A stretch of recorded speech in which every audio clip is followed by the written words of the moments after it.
'Twas a mining town called Golden Gulch, while the west was yet untamed. There two bad men met, made a bet, and the winnings never claimed.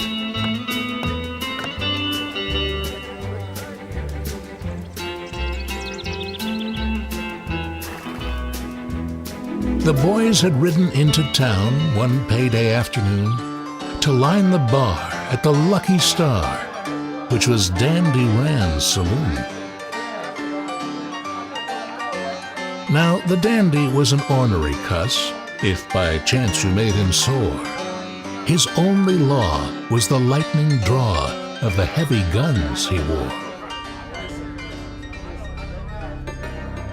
On his watch chain hung a dozen bells of the finest silver spun, each tiny bell for a man that fell when the dandy drew his gun. They seemed to jingle merrily to a tune that brought him luck, but they rang the bell for the man that fell when the dandy rang them up.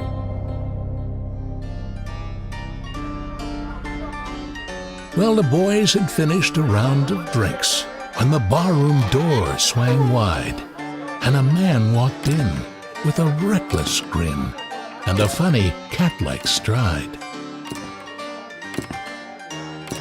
On his dusty boots were golden spurs, his face was lean and brown, and at each hip the well-matched grips of 6 guns holstered down. "I've come to waste some shells on a man they say whose draw is quick with a chain of silver bells. A dozen bells for a dozen men buried somewhere on the plain. It's my intent to beat that gent. I've come for the dandy's chain." Well, the dandy faced the stranger's gaze. His coat was buttoned tight. A gun swang free above each knee, but the bells were hid from sight. "So, it's the dandy silver bells on which your heart is set. That's a fancy pair of spurs you wear. Would you care to make a bet?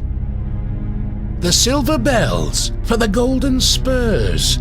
I'll warn you from the start, you'll lose that bet, and all you'll get is a bullet through the heart."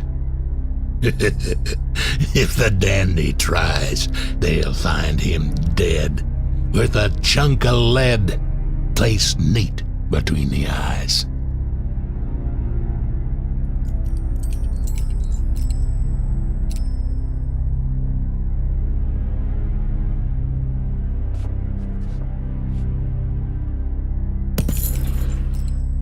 Then slowly the dandy's hand went down and unbuttoned his lapel, and there it rest, on checkered vest, the chain of silver bells. The stranger watched with narrowed eyes. The time had passed for talk. He hadn't drawed, but his hands were clawed like the feet of a diving hawk.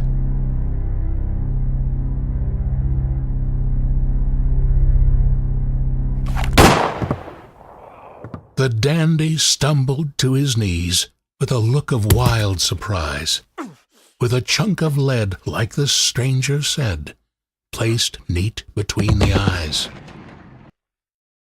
The stranger stood at the end of the bar, apparently unhurt, except for a spot of red that slowly spread beneath the left pocket of his shirt.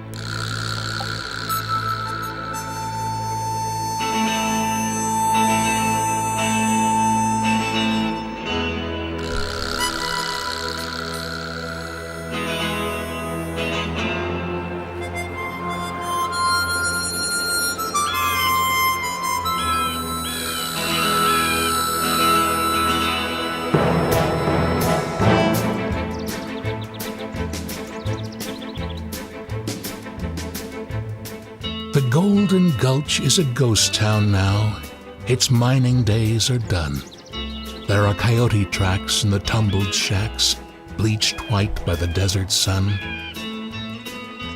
The Lucky Star is deserted too, all littered with sand and straw, where the laughter rang and the dandy's gang once drank to his lightning draw. And the silver bells and the golden spurs still hang in their place of fame. Above the bar at the Lucky Star, still waiting the victor's claim.